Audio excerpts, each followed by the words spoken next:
네, 오늘 우리에게 주신 요한복음 6장에 있는 말씀을 함께 나누고자 합니다. 작년에 혹시 제가 말씀을 드렸는지 제가 기억이 아직 잘 나지를 않는데, 인디안 부족 가운데 그 아라파호족이라는 그 인디안 부족이 있는데, 그 부족 사람들은 각 달의 이름을 자기네들 나름대로 이 자연의 환경과 또 기후의 변화, 또 자기들이 가지고 있는 그러한 그 정서적인 감성, 이것에 따라서 각 달의 이름을 이렇게 짓는다고 합니다. 그래서 12달을 우리는 1월, 2월, 3월 그렇게 숫자로 우리는 세고, 또 미국 영어권에서는 January, February 이렇게 하면서 나름대로 이제 이름을 짓는데, 인디안 그 부족들은 매해마다 그 달의 이름을 짓는다고 그래요. 그 중에서도 이제 아라파호라고 하는 그런 부족이 지은 그 달의 이름 가운데 11월 달을 뭐라고 지었는가 하면 모두 다 사라진 것은 아닌 달, 모두 다 사라진 것은 아닌 달이라고 지었다고 합니다. 아주 멋있어요. 아주 그 운치가 있고, 그 달의 이름에 참 그 멋이 있고 또 깊이 생각하게 하는 그러한 달의 이름이다. 아마 우리들도 한번 그렇게 나름대로, 자기 나름대로 자기의 감성, 또 혹은 자기의 신앙, 또 기후의 변화, 이런 모든 것을 다 사용해서 나름대로 그 각자가 각 달의 이름을 한번 이렇게 지어봤으면 좋겠어요. 한번 내년에 한번 좀 그런 시도해 볼까요? 우리가 인디안들은 아니지만 그래도 좋은 거는 배우면 좋겠죠. 참 그 정감이 가는 말씀, 그 달의 이름입니다. 모두 다 사라진 것은 아닌 달. 제가 이 달 이름을 생각하면서 오늘 본문이 생각이 난 겁니다. 오늘 66절에 보면 예수님께서 제자들에게 너희도 나를 다 떠나려느냐라는 그런 말씀을 하셨어요. 그때 제자 중에 베드로가 진리의 말씀이 여기 계신데 내가 어딜 가겠습니까? 난 예수님을 따르겠습니다. 물론 나중에 배반은 했지만, 물론 다 11명의 한 명은 배반하고 11명 다 없어지고 다 사라졌지만은, 그러나 아무튼 그 요한복음 6장에는 예수님의 그러한 그 질문에 나는 떠나지 않겠습니다 라고 말씀한 그 말씀이 생각이 나서 오늘 요한복음 6장에 있는 본문을 택하고 여러분들과 함께 나누려고 합니다. 예수님께서는 제자들을 이렇게 특별히 불러서 제자들과 함께 공생활을 하시면서 지극히 사랑하셨어요. 그러면서 제자들과 아주 그 애틋한 그러한 그 인간적인 그 정분, 인간적인 그러한 이것을 나누려고 그렇게 무진 애를 쓰신 것 같아요. 또 물론 제자들뿐만 아니라 갈릴리에 있는 많은 갈릴리의 가난한 민중들, 병 걸린 자들, 또 사회적으로 아무런 힘도 없는 이러한 사람들에게 희망을 주고, 그들에게 용기를 주고 삶의 의미를 부여하고, 그러면서 뭔가 예수님과의 이러한 그 소통 내지는 관계를 아주 그 정말 뜨거운 사랑으로, 하나님 나라의 사랑으로 맺으려고 노력을 하셨어요. 그런데 이 성경, 그 신약 성경 공관복음이나 이 복음서를 쭉 보면 예수님을 따른다고 하는 이 제자들도, 또 예수님을 만났던 그 갈릴리의 민중들도 결국은 나중에는 다 예수님을 떠나는 그러한 모습을 보였습니다. 참 안타까운 그러한 그 말씀들이에요.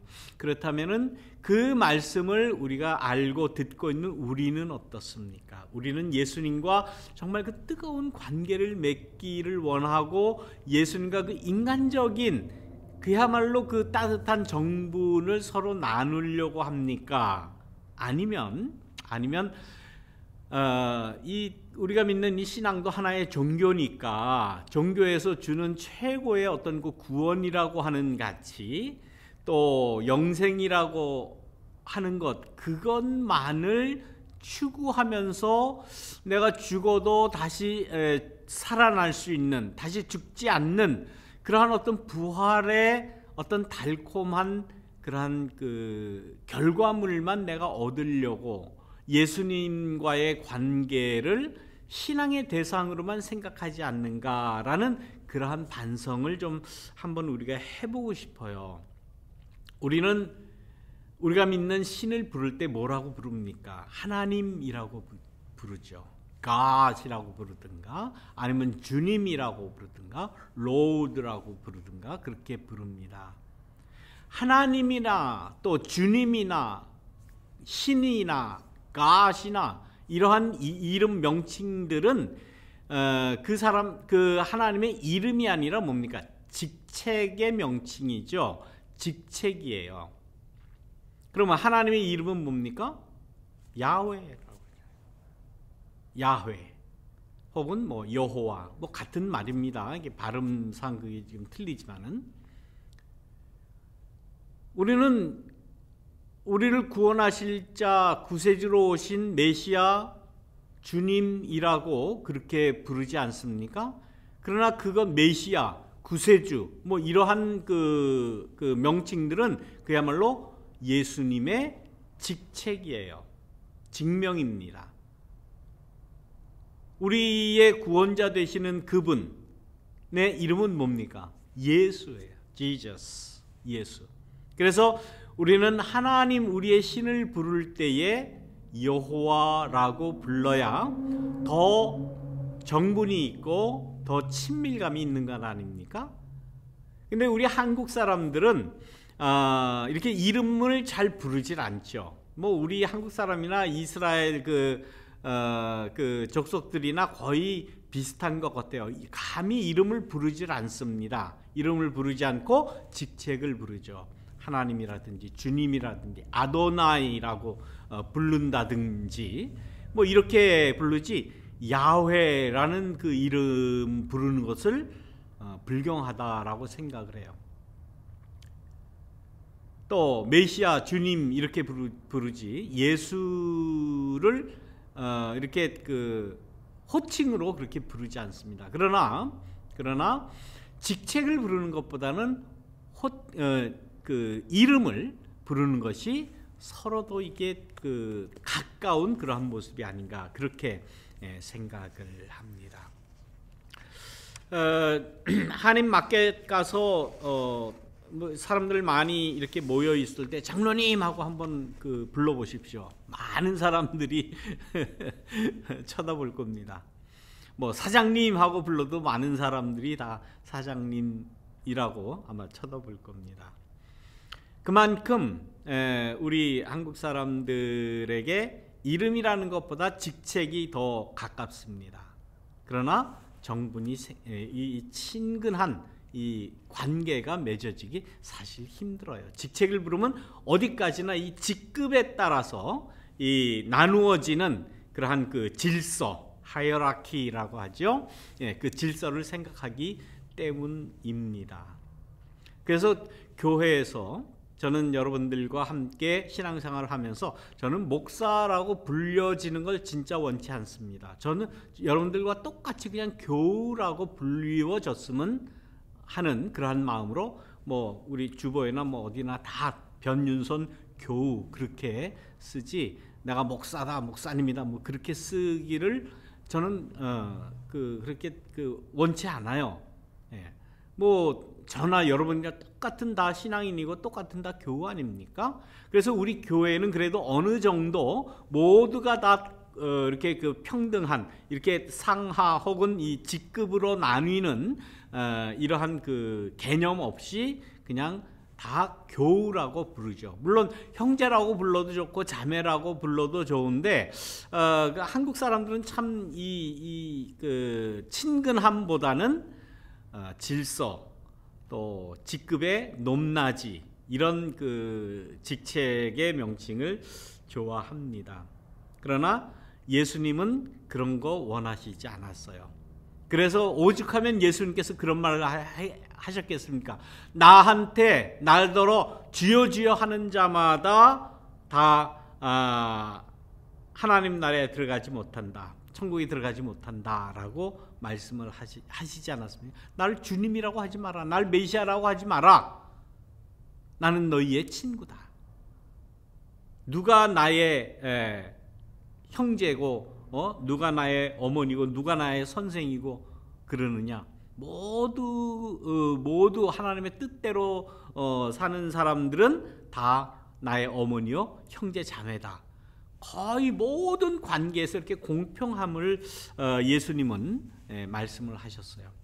어떤 때는 귀신을 내어쫓 줄 때에 그 귀신이 나오면서 예수님에게 이야기를 합니다. 귀신 들렸던 자에게서 예수님이 쫓아내니까 나오면서 뭐라고 얘기하는가 하면, 우리는 당신이 누군지 압니다.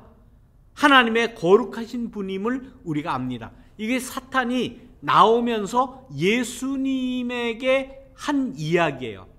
그때에 예수님이 뭐라고 그랬습니까? 빨리 나오라고 명령하듯이, 쫓아내듯이, 나를 하나님의 거룩한 분이라고 부르지 마라 라고 하고 마귀를 내쫓는 그러한 모습도 보입니다. 예수님과 우리 친해지시자고요. 아주 친한 관계를 맺자고요. 이 기독교회 가운데, 초대교회 이후 가운데 교회의 가장 큰 논쟁이 뭐였습니까? 예수가 누구냐라는 거죠. 그래서 그 예수가 누구냐라는 문제에 예수는 신이시다, 하나님이시다, 아니다, 예수는 인간이었다, 우리와 똑같은 그러한 이 세상에 오셔서 슬픔과 괴로움과 십자가를 지고 죽음을 당한 그러한 인간이다 라는 그 논쟁이 어디에도 비중을 둬야 되느냐 하는 그런 논쟁이 수백 년 걸쳐서 그 논쟁을 했어요. 무려 300년을 했습니다. 그래서 325년에 니케아 종교 회의가 열렸을 때에 그 예수님의 그 존재에 대해서 어떤 교리를 결정을 했는가 하면은, 예수는 하나님과 동일 본질이다. 예수는 하나님이시고 신이시고 예수는 완전한 인간이다라고 그렇게 결정을 했습니다. 제가 여러분께 여러 번 말씀을 드렸을 거예요. 호모 오시우스라고 하는 그러한 그 교리를 만들었습니다. 우리가 대강 다 그 이야기는 많이 들으셨을 거예요. 예수님은 하나님이시고 예수님은 인간이시다. 완전한 하나님, 완전한 인간이다라고 교리를 만들었습니다. 그런데 이 교리 가운데 우리가 지금 더 중요하게 생각하는 요소는 뭡니까? 예수님은 하나님이라고 믿는 것에 더 비중을 두지 않습니까? 그렇죠? 아무래도 그렇게 됩니다. 우리의 신앙의 대상이기 때문에 뭔가 나와는 좀 다른 차원의 다른 거룩한 분이겠지라고 하나님이시다, 완벽한 신이시다라는 데 더 비중을 두고 있습니다. 그런데 그 기독교회의 역사 가운데서 예수님은 완벽한 신이시며 완전한 100% 인간이다라는 교리도 우리의 신앙 가운데, 우리의 교리 가운데 정설로 되어 있는 그러한 교리입니다. 그런데 한번 생각해 보십시오. 완벽한 혹은 100% 우리와 똑같은 인간으로서 오셔서 배고프기도 하고 목도 마르고 아프기도 하고 사랑도 하고 미워도 하고 화를 내기도 하고 질투하고 죽을 때가 되어서는 죽기 싫어했던 분이 예수님이세요. 그러니까 우리 인간하고 똑같아요. 그렇다면 우리가 완전합니까? 완벽합니까? 그렇지 않아요. 그런데 예수님이 우리 완벽하지 않은 우리 인간하고 100% 똑같은 분이다라고 고백을 한다면 예수님은 불완전한 그러한 인간의 모습을 100% 가지고 있다라는 논리가 성립이 되는 겁니다. 불완전한 나는 물론 불완전하죠. 인간은 불완전하죠. 근데 예수님이 불완전한 분이다? 그러면 이게 어떻게 되는 건가 하고 그 논리적 그 형용 모순에 빠지는 것 같은 그런 착각을 하게 돼요. 예수님과의 관계가 어떤 관계를 맺느냐라고 할 때에 우리는 예수님을 완벽하게 이해를 하지 못합니다. 아직까지도. 그분이 어떤 분이었을까? 계속 고민만 해요. 계속 예수가 어떤 분이며 누구며 어떻게 구원이 이루어지느냐 뭐 이런 것만 계속 이야기를 해요. 예수님도 우리가 똑같습니다. 배고프고 슬프고 목마르고 나중에 겟세마네 동산에서 십자가를 내가 지지 않게 해달라고 이 잔을 내게서 떠나가게 해달라고 기도하셨던 그 생명의 자기 삶에 대한 그 애착이 우리와 똑같은 그러한 죽음 앞에 선 그러한 불안한 존재셨다라는 거예요. 예수님께서는 그러한 그 교리와의 관계에서가 아니라 그 갈릴리에서의 그 삶을 볼 때에 우리와 어떻게 하면 좀 소통할까, 어떻게 좀 가까이 지낼 수 있을까라고 무던히도 애를 쓰셨던 그러한 분이에요.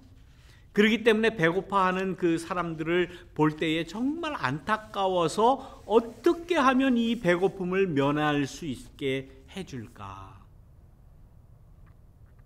예수님의 말씀을 전할 때 수많은 사람들이 모였습니다.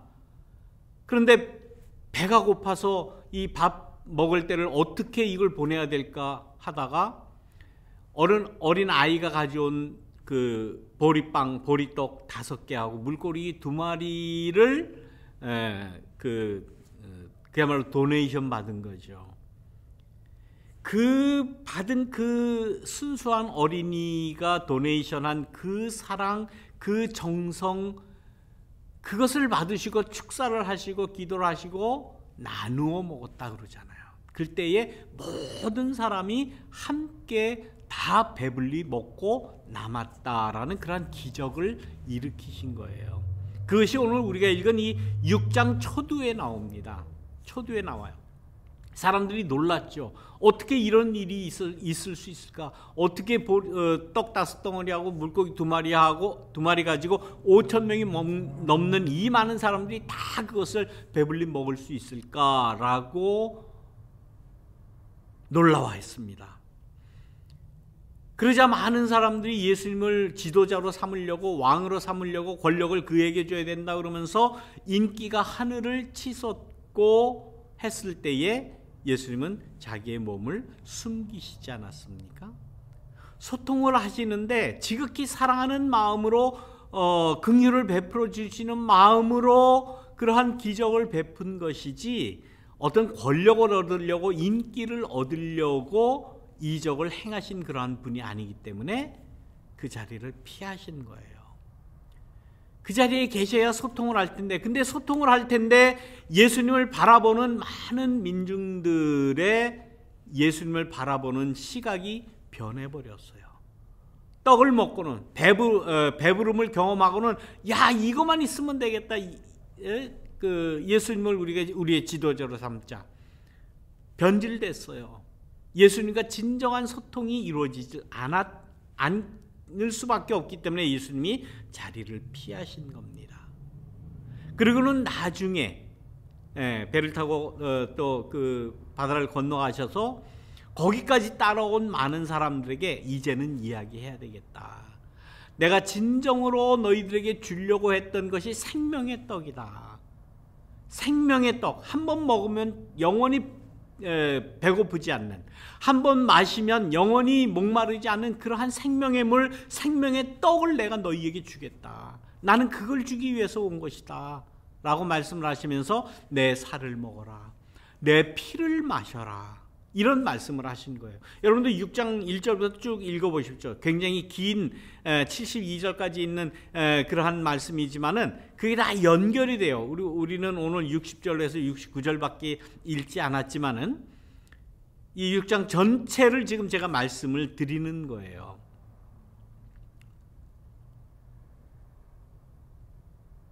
많은 군중들이 예수님의 이러한 이적을 보면서 예수님 계속 이적을 베풀어 주십시오. 우리의 신적인 대상이 되 주십시오. 우리의 대표자가 되고 우리의 왕이 되고 우리의 절대적인 그러한 복종을 주님께 드릴 테니 배고픈 것만 면하게 해 주십시오 라고 생각들이 바뀌어졌다는 거예요. 예수님을 어떻게 보느냐에 따라서 예수님과 진정한 소통을 할 수 있느냐 없느냐가 결정이 되는 것 같아요. 이미 사람들의 생각이 그렇게 변질되자 예수님은 그들과 소통을 맺기를 원치를 않으십니다. 소통이 이루어지질 않았어요. 진정한 소통이 이루어지고 진정으로 친한 그러한 관계가 되려면 그런 거 다 떠나서 진정으로 예수님이 우리에게 원하시는 것이 무엇인지를 알아야 소통이 되는 것 아닙니까? 소통이 된다라고 하는 건 뭐예요? 그분이 뭐라고 이야기하나 일단 들어야죠.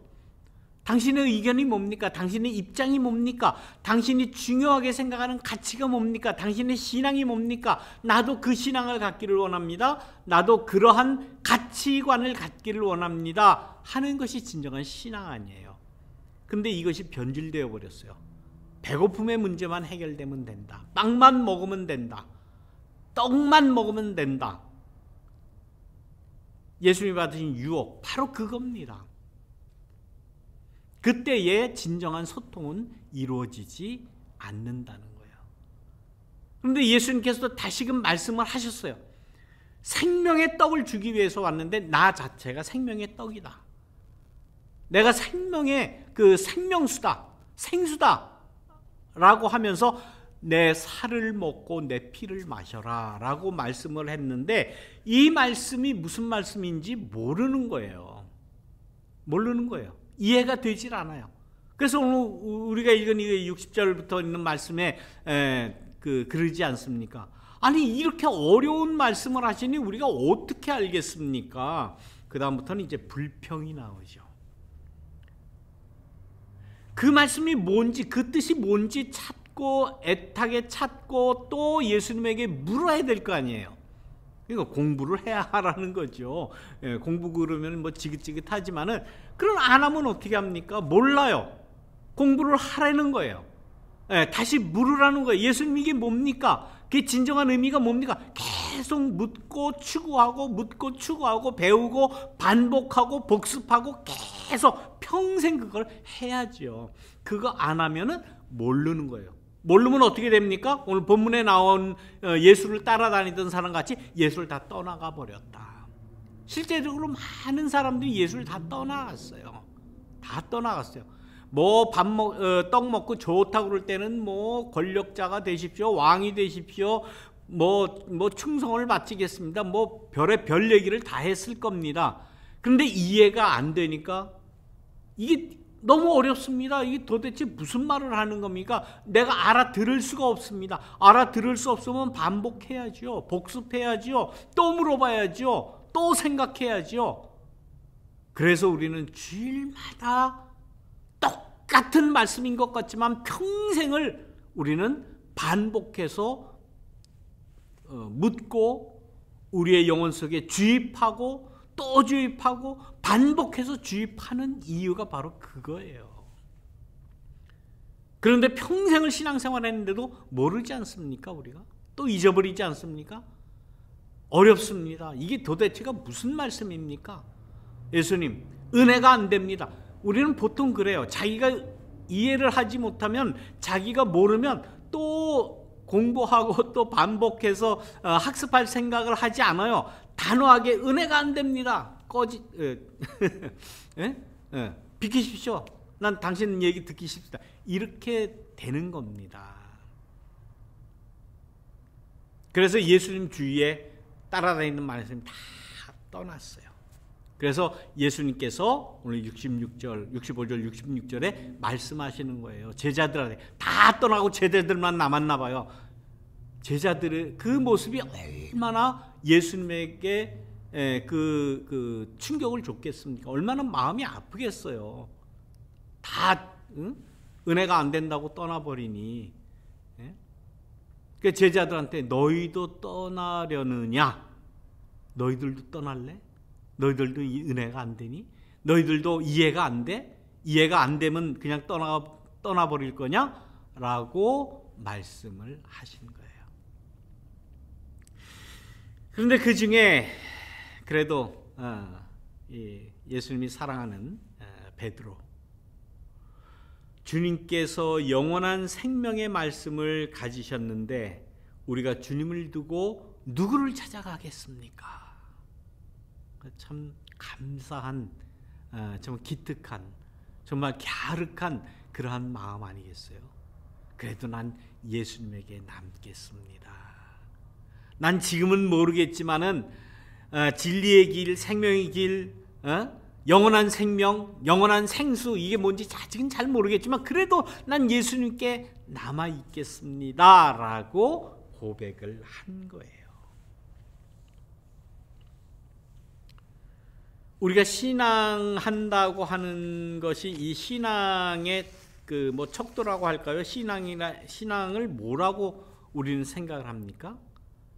내가 원하는 바를, 내가 이렇게 됐으면 좋겠다, 저렇게 됐으면 좋겠다, 내가 원하는 바를 신의 이름으로 얻는 것, 그것이 신앙이라고 생각을 해요. 많은 사람들은 그거 얻었다 그러면 간증이라고 하고 감사하다고, 하나님은 살아계십니다, 하나님께 영광을 올려드립니다, 이런 이야기들 많이 해요. 물론 그렇게 되면 좋겠죠.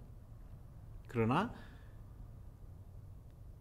먹어도 영원히 배고프지 않고 마셔도 영원히 목마르지 않는, 한 번만 먹고 한 번만 마셔도 영원히 살 수 있는 그 영생체, 영생의 몸과 그 영생의 그 영생수, 이것이 예수 그리스도라고 하는 사실을 우리는 잊어서는 안 됩니다. 그런데 그것을 잊지 않기 위해서 우리는 끝없이 반복해서 예수님께 묻고 질문하는 것이 우리의 신앙생활입니다. 그분에게 물어야지 누구한테 묻겠습니까? 예수님의 입장이 되어 보는 것이 가장 예수님과 가까운 소통을 할 수 있는 길 아닐까요? 어떤 일을 만났을 때 예수님 같으면 어떻게 하셨을까? 어떻게 말씀하셨을까? 어떻게 생각하셨을까? 역지사지라고 그러죠. 예수님의 입장이 되어보는 것. 내가 하나님은 아니지만, 내가 신은 아니지만 하나님의 입장에 한번 내가 돼보고 싶어서 하나님의 입장에서 한번 다시 생각해보는 것, 역지사지해보는 것. 그럴 때에 가장 소통, 가장 예수님 하나님을 잘 이해하는 것 아니겠습니까? 조금만 내가 가지고 있는 그 얄팍한 그 지식, 얄팍한 신앙, 정말 그 유치한 그러한 논리들, 그거와 틀리면 아이고 은혜가 안 됩니다. 아이고 내가 들어보니 별거 없습니다. 이런 말들 우리가 쉽게 해요. 쉽게. 아이고 들어보나면 안 하지, 뻔한 얘기지, 맨날 하는 얘기지, 그거 모르는 사람이 어디 있어. 그렇지만은 그 단순한 진리, 단순한 그 복음의 말씀 같아도 그것이 시시각각 다가오는 나의 상황과 접목시킬 때는 전혀 새로운 말씀으로 우리에게 다가온다는 사실이에요. 그래서 그 다가오는 사실들을 순간순간 만나며 순간순간 그 말씀에 도전을 받고 깨닫는 것, 그것이 신앙생활이고 그것이 예수님과 가장 친해지는 그런 신앙생활 아니겠습니까? 그런 신앙생활을 하자라는 그런 그 권면의 말씀을 드립니다. 예수님께서 제자들에게 하신 말씀과 같이 우리에게 또 지금 물어보시는 거예요. 너희들도 떠나갈래? 올해 고생 많이 했지. 코로나 팬데믹 이 사태 맞이해서 정말 뭐 할 일도 못하고 수입도 줄어들고 살기 힘들고 혼자 살아야 되고 어디 나가지도 못하고 기쁜 일도 없는 것 같고 늘 1년 내내 근심 걱정만 했지. 앞으로도 해결될 그 뭐 기미조차도 보이지 않지. 떠날래? 그래서 너희도 떠나려느냐? 라고 예수님 아마 우리에게 나에게 지금 질문하시고 계세요. 어떻게 하시겠습니까? 까짓 거 뭐 떠나고 말지. 떠나시겠어요? 예, 베드로의 그 대답을 잘 기억하시기 바랍니다. 우리가 떠나면 그야말로 우리는 그 폭망하는 길밖에 없습니다. 죽음밖에 없어요. 11월 달 맨 처음에 말씀드린 11월 달을 인디안들은 뭐라 그랬죠? 모두 다 사라지지는 않은 달. 예. 우리의 신앙 가운데 그래도 끝까지 예수님을 붙잡고 의지하고 예수님의 뜻이 무엇인지를 묻고 또 묻고 반복해서 복습하고 또 묻고 우리가 생이 다하는 그날까지 예수님께서 말씀하신 그 영생의 길을 묻는 그 질문과 그 진리를 향한 추구, 이것이 우리의 신앙생활이다 하는 그러한 말씀입니다. 예, 이 귀한 말씀이 여러분들 그 신앙생활 하는데 큰 위로가 되시기를, 큰 길잡이가 되시기를 바랍니다. 예수님의 구원의 은총이 여러분들과 함께 하시기를 주님의 이름으로 축원합니다. 말씀을 기억하시면서 묵상 기도 드리겠습니다.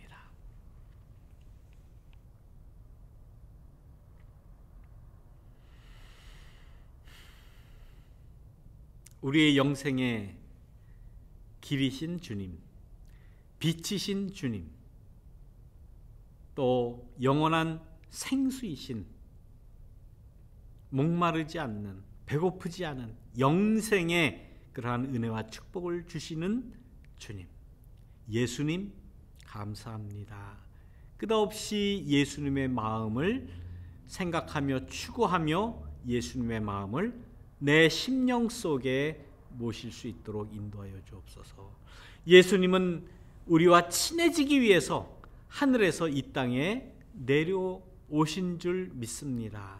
그 예수님을 끝까지 붙잡고 예수님에게 우리의 영혼을 드릴 수 있는 우리 모두가 될 수 있도록 인도하여 주옵소서. 예수님의 이름으로 기도드리옵나이다. 아멘.